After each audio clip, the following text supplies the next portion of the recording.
Assalamualaikum warahmatullahi taala wabarakatuh. Salam sejahtera, salam perpaduan dan salam Syawal buat seluruh rakyat Malaysia. Saya Jufazi Syahmad, penganalisis politik bebas, ingin menyampaikan satu berita tidak gembira kepada Tun Dr. Mahathir dan pengikut-pengikut Mahathir Tun Dr. Mahathir di sini. Untuk makluman seluruh rakyat Malaysia, sebentar tadi Yang Amat Berhormat Perdana Menteri ke-8 Malaysia, Tan Sri Muhyiddin Yassin telah membuat satu kenyataan yang cukup panas.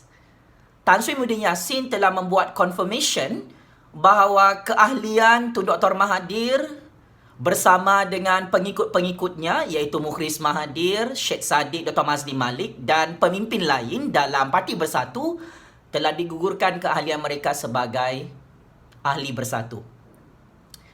Malah Tan Sri Muhyiddin Yassin telah membuat confirmation bahawa jawatan Tun Dr. Mahathir sebagai pengerusi Parti Bersatu, jawatan Mukhris Mahathir sebagai timbalan Presiden Parti Bersatu, jawatan Sheikh Sadiq sebagai Ketua Armada Bersatu juga digugurkan secara automatik kerana melanggar Undang-Undang dan Perlembagaan Parti Bersatu Malaysia. Kerana Tun Dr. Mahathir dan KM Tun Dr. Mahathir terus membuat keputusan untuk membuat pakatan politik dengan Pakatan Harapan dan perkara itu bercanggah dengan Undang-Undang dan Perlembagaan Parti Bersatu di bawah ROS Malaysia. Maka tuan-tuan dan puan-puan, ini adalah satu percaturan politik yang mana Tan Sri Muhyiddin Yassin kasih checkmate Tun Dr. Mahathir kau-kau. Dan saya tahu Tun Dr. Mahathir sangat-sangat tercabar dengan keberanian Tan Sri Muhyiddin Yassin membuat langkah politik yang cukup luar biasa dan di luar jangkauan Tun Dr. Mahathir. Ya, Tun Dr. Mahathir tidak pernah menyangka bahawa Tan Sri Muhyiddin Yassin akan menggugurkan keahlian Tun Dr. Mahathir dan pengikut-pengikutnya dalam kem Tun Dr. Mahathir itu secara automatik. Dan ini adalah satu penamat kepada percaturan politik Tun Dr. Mahathir bahawa dia bukan lagi pengerusi Parti Bersatu dan Tun Dr. Mahathir sudah tidak mempunyai parti politik. Tun Dr. Mahathir bukan lagi ahli Parti Bersatu dan bukan pengerusi Parti Bersatu. Saya ulang semula untuk makluman Tun Dr. Mahathir, kau bukan lagi pengerusi Parti Bersatu Malaysia, kau bukan lagi ahli Parti Bersatu Malaysia. Parti Bersatu Malaysia itu bukan lagi milik kau dengan anak-anak kau, keluarga kau dan kroni-kroni serta proksi-proksi kau dalam kem politik kau. Maka saya ingin menyatakan bahawa kenyataan yang cukup sharp, yang cukup tajam, yang cukup powerful oleh Tan Sri Muhyiddin Yassin sebentar tadi dalam kenyataan media rasmi. Dia telah menegaskan bahawa dia adalah pemangku kepada jawatan pengerusi Parti Bersatu Malaysia. Maka akhirnya tuan-tuan dan puan-puan, walaupun Tan Sri Muhyiddin Yassin itu diam-diam, tetapi itu namanya diam-diam ubi berisi.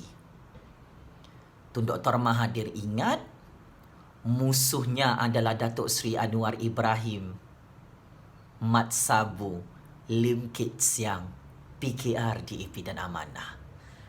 Dan kali ini Tun Dr. Mahathir baru tahu setinggi mana langit di bumi, tuan-tuan dan puan-puan.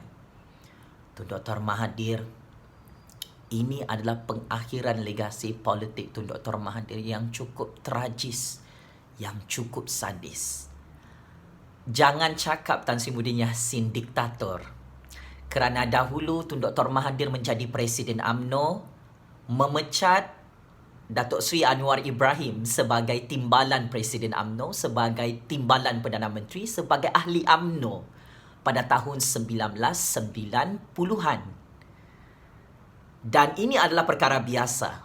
Bagaimana mana-mana ahli parti politik di bawah ROS Malaysia yang melanggar Undang-Undang dan Perlembagaan Parti mereka memang akan digugurkan secara automatik. Sebagai contoh, Datuk Seri Anwar Ibrahim menggugurkan dan memecat Datuk Seri Azmin Ali, geng-geng kartel Datuk Seri Azmin Ali daripada Parti Keadilan Rakyat pada Februari 2020 yang lalu. Dan begitu juga dengan budaya parti politik lain. Di dalam UMNO Barisan Nasional, di dalam mana-mana parti politik di Sabah, Sarawak maupun di Malaya.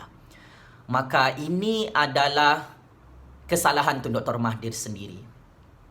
Kerana Tun Dr. Mahathir ingat Parti Bersatu Malaysia itu adalah miliknya seorang dan dia boleh melanggar undang-undang dan perlembagaan Parti Bersatu.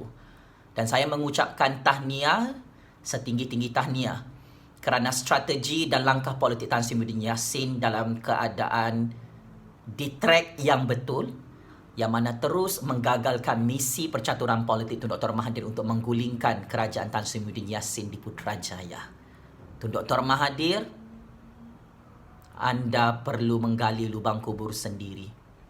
Saya sudah pesan dengan anak-anak Tun Dr. Mahathir beberapa bulan yang lalu. Tolong cari lubang kubur dan tanah yang baik untuk Tun Dr. Mahathir. Kerana legasi politik Tun Dr. Mahathir akan hancur dengan cukup-cukup hina sehingga dia masuk ke dalam liang lahat kuburnya. Kekayaan Tun Dr. Mahathir yang mempunyai aset kekayaan beratus-ratus bilion ringgit.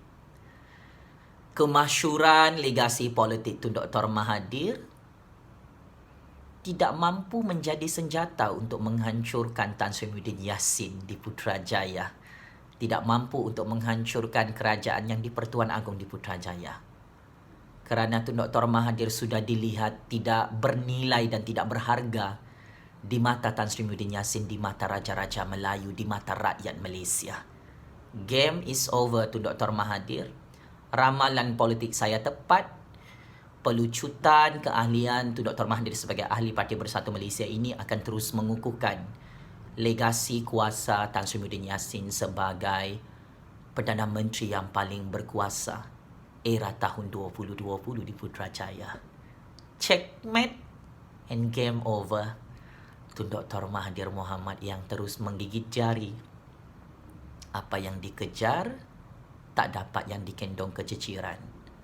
Tun Dr. Mahathir tidak dapat jawatan Perdana Menteri ke-9, tidak dapat jawatan Perdana Menteri ke-8. Tun Dr. Mahathir membuang sendiri jawatannya sebagai Perdana Menteri ke-7 Malaysia. Datuk Seri Mukhris Mahathir tidak lagi menjadi Menteri Besar Kedah. Tun Dr. Mahathir sudah tidak ada parti politik lagi. Tun Dr. Mahathir sudah hilang jawatan pengerusi Parti Bersatu kerana kebodohan Tun Dr. Mahathir. Letak jawatan sebagai pengerusi Parti Bersatu pada 24 Februari 2020 dan kebodohan Tun Dr. Mahathir melanggar undang-undang dan perlembagaan partinya sendiri untuk menyokong Pakatan Harapan di Parlimen. Ini adalah salah Tun Dr. Mahathir sendiri, bukan salah orang lain. Well done Tan Sri Muhyiddin Yassin. Kami rakyat Malaysia tabik spring dengan Tan Sri Muhyiddin Yassin. Kerana akhirnya Tan Sri Muhyiddin Yassin lah yang membantu rakyat Malaysia untuk menghancurkan legasi politik Tun Dr. Mahathir dan keluarga perompak Tun Dr. Mahathir buat selama-lamanya. Terima kasih Tan Sri Muhyiddin Yassin. Semoga Allah Subhanahu Wa Taala terus merahmati legasi kepimpinan Tan Sri Muhyiddin Yassin di Putrajaya. Selamat Hari Raya Aidilfitri. Maaf zahir dan batin Tun Dr. Mahathir. Kerana saya Jufazli Shah Ahmad adalah sebahagian daripada percaturan politik negara Malaysia. Selagi saya menyokong Tan Sri Muhyiddin Yassin, selagi itu Tun Dr. Mahathir tidak boleh menggulingkan kerajaan yang di Pertuan Agong dan kerajaan Tan Sri Muhyiddin Yassin di Putrajaya. Inilah sebenarnya rules bagaimana Jufazli Shah Ahmad boleh menjadi pencatur politik negara Malaysia yang cukup powerful. Terima kasih Tun Dr. Mahathir kerana underestimate Jufazli Shah Ahmad. Terima kasih Datuk Seri Anwar, Lim Kit Siam Mat Sabu, Mahacai Totok Pakatan Harapan. Game ini terus berpihak dengan Tan Sri Muhyiddin Yassin untuk kepentingan rakyat Malaysia dan kepentingan negara Malaysia. Sekali lagi, checkmate and game over 100 kali Tun Dr. Mahathir. Terima kasih.